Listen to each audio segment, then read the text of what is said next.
कोलकाता के एक पुराने हेरिटेज होटल में एक हाउसकीपिंग स्टाफ की नौकरी कर रही थी। होटल का नाम था रॉयल क्रिसेंट। वो ब्रिटिशर्स के जमाने की एक बिल्डिंग थी। लंबे अंधेरे कॉरिडोर्स, पुरानी लकड़ियों की सीढ़ियां और दीवारें जिन पर बड़ी बड़ी पेंटिंग्स टंगी थी।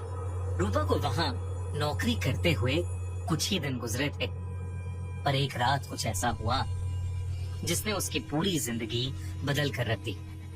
एक रात वो अपनी हाउसकीपिंग ड्यूटी कर रही थी जब उसे सेकंड फ्लोर के एक हनीमून स्वीट में से किसी के कुछ घसीटने की आवाज आई। वो आवाज बहुत अजीब थी, तो रूपा ने उस कमरे के पास जाकर उसके दरवाजे पर एक नॉक किया।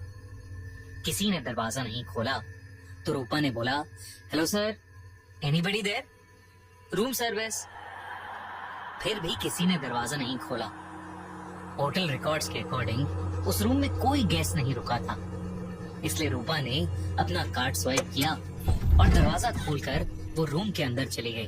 पर जैसे ही वो हनीमून स्वीट के उस बेडरूम में घुसी, उसकी जान ही निकल गई, क्योंकि बेडरूम के बीचों बीच हवा में एक लाश लटक रही थी। उसके दोनों हाथ और पैर बेड के चारों कोने से बंधे हुए थे। और सबसे अजीब बात ये थी कि उस बॉडी का सर नहीं था, गर्दन के नीचे से कटा हुआ सर। खून जमीन पर टपक रहा था। उस लाश का शरीर धीरे धीरे हवा में हिल रहा था, जैसे कोई अधूरा पेंडुलम। ये देखकर रूपा की चीख निकल गई। वो भागती हुई कॉरिडोर में आई और चीखती हुई उसने पूरे होटल स्टाफ को बुलाया और फिर फौरन पुलिस को बुलाया। पुलिस ने जो देखा, उसे देखकर उनका भी दिल दहल गया था। उन्होंने इस केस से जुड़ी अपनी इन्वेस्टिगेशन शुरू कर दी थी, लेकिन वही रूपा इस घटना के बाद बहुत डिस्टर्ब्ड रहने लगी। उसके साथ अजीबोगरीब चीजें होना शुरू हो गया। सबसे पहली घटना उसी रात हुई। रूपा अपने स्टाफ क्वार्टर्स में सो रही थी जब अचानक रात के 3 बजे उसकी आंख खुल गई। उसे लगा कि जैसे उसके कमरे के बाहर कॉरिडोर में कोई कुछ घसीट रहा हो। बिल्कुल वैसी ही आवाज जो उसने हनीमून स्वीट के बाहर सुनी थी। पहले तो उसने उसे इग्नोर करने की कोशिश की, लेकिन आवाज धीरे धीरे उसके दरवाजे के पास आकर रुकी। फिर 3 जोर की नॉक्स हुई। ठक ठक ठक। रूपा का गला सूख गया। उसने हिम्मत करके दरवाजे के नीचे वाले गैप की तरफ देखा और उसकी सांसें रुक गईं। दरवाजे के बाहर किसी के पैर नजर आ रहे थे, लेकिन वो उल्टे थे, जैसे कोई इंसान पीछे की तरफ देख रहा हो। रूपा चीखना चाहती थी, लेकिन उसकी आवाज ही नहीं निकली। कुछ देर बाद वो पैर धीरे धीरे कॉरिडोर के अंधेरे में घसीटते हुए गायब हो गए। अगली सुबह उसने होटल मैनेजमेंट को सब बताया, लेकिन किसी ने उसकी बात को सीरियसली नहीं लिया। सबको लगा कि रूपा उस इंसिडेंट की वजह से बहुत शॉक्ड है और कुछ दिन में ठीक हो जाएगी। लेकिन चीजें ठीक नहीं हुई, और भी ज्यादा खतरनाक होती गईं। 2 दिन बाद होटल के पुराने स्टोरेज रूम की सफाई करते वक्त रूपा को एक लकड़ी का पुराना बॉक्स मिला। बॉक्स पर अजीब सिंबल्स बने हुए थे। बीच में एक गोला था, उसके अंदर एक आंख और उसके चारों तरफ हाथों के निशान। रूपा से रहा नहीं गया और उसने वो पुराना बॉक्स खोला। अंदर कुछ ब्लैक एंड व्हाइट फोटोग्राफ्स थी। ऐसा लग रहा था कि वो किसी बहुत पुराने टाइम की फोटोज हैं। एक फोटो को देखकर रूपा के रोंगटे खड़े हो गए। फोटो में कुछ लोग काले कपड़ों में खड़े थे। उनके चेहरे पर अजीब मास्क थे और उनके बीच में एक औरत हवा में लटकी हुई थी। उसके हाथ और पैर रस्सी से बंधे हुए थे और उसका सर था ही नहीं। फोटो के पीछे एक शब्द लिखा हुआ था, अर्पण, यानी सैक्रिफाइस। रूपा ने डर के मारे पुलिस को सब कुछ बता दिया और पुलिस को वो फोटो भी दे दी। इन्वेस्टिगेशन में सिर्फ एक अजीब बात सामने आई। उस होटल के नीचे ब्रिटिश एरा का एक सील्ड बेसमेंट मौजूद था, जिसे 1941 के बाद से कभी नहीं खोला गया था।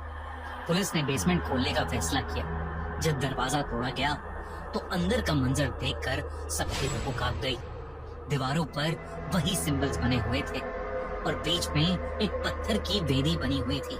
उसके आसपास पुरानी हड्डियां बिखरी हुई थी। फॉरेंसिक एक्सपर्ट्स ने बताया कि कुछ हड्डियां लगभग 70-80 साल पुरानी थी। साथ ही उन्हें वहां एक पुरानी डायरी भी मिली, उस डायरी में एक खौफनाक सच लिखा था। 1931 में कुछ अमीर और पावरफुल लोगों ने एक सीक्रेट सोसाइटी बनाई थी। वो लड़कियों की बलि चढ़ाते थे और वो इस रिचुअल को अर्पण कहते थे। हर रिचुअल में एक औरत को चुना जाता था, उसके हाथ और पैर बांधे जाते और उसे हवा में लटकाया जाता और फिर उसका सर अलग कर दिया जाता। और सबसे चौंका देने वाली बात ये थी कि डायरी के आखिरी पेज पर लिखा था, जब तक अंतिम अर्पण पूरा नहीं होगा वो लौट कर आते रहेंगे। ये सब जब रूपा को पता चला तो रूपा बहुत ज्यादा डर गई। उसे लगने लगा कि ये रिचुअल अभी भी हो रहा है। उसने सोचा कि वो सुबह होते ही नौकरी छोड़ देगी, लेकिन रूपा के लिए अगली सुबह कभी हुई ही नहीं। उस रात जब वो अपना काम खत्म करके सोने के लिए अपने कमरे में जा रही थी तो उसे ऐसा लगा कि जैसे होटल के उस लंबे कॉरिडोर में उसके साथ साथ कोई और भी चल रहा है। उसने पीछे मुड़कर देखा लेकिन वहां कोई नहीं था। पर जैसे ही उसने अपने कमरे का दरवाजा खोला तो उसे अंदर 5 लोग दिखाई दिए, जिन्होंने बिल्कुल वैसे ही काले कपड़े और काले मास्क पहने थे जो उसने फोटोज में देखे थे। उनमें से हर एक के हाथ में एक कटा हुआ औरत का सर था जो सड़ चुका था। जैसे ही रूपा ने वो सब देखा उसकी चीख निकल गई और वो रूम से बाहर भागी। वो मदद के लिए चीख रही थी, लेकिन ऐसा लग रहा था कि जैसे वो पूरे होटल में अकेली हो। धीरे धीरे हर तरफ से उसे उन काले मांस वाले लोगों ने घेर लिया और तब वो होटल के एक खाली रूम में घुस गई और उसने किसी तरह उस रूम को अंदर से बंद करा। उसके पास उसका फोन था और उसने तुरंत पुलिस को फोन किया और उन्हें सब बताया। पुलिस ने कहा कि वो वहां फौरन आ रहे हैं। पर जैसे ही रूपा ने फोन रखा उसे रियलाइज हुआ कि वो उसी हनीमून स्वीट में है जहां उसने पहला मर्डर देखा था। पुलिस फौरन होटल पहुंची, लेकिन तब तक बहुत देर हो चुकी थी। उस होटल के हनीमून स्वीट का दरवाजा अंदर से लॉक था। जब पुलिस ने वो दरवाजा खुलवाया तो वो सहम गए। कमरे के बीचों बीच हवा में एक लाश लटक रही थी। उसके हाथ और पैर बेड के चारों कोने से बंधे हुए थे। शरीर धीरे धीरे हवा में हिल रहा था जैसे कोई अधूरा पेंडुलम, और उसका सर धड़ से गायब था। वो लाश किसी और की नहीं बल्कि रूपा की थी। पुलिस को रूम की दीवार पर खून से लिखा हुआ एक संदेश मिला, अंतिम अर्पण।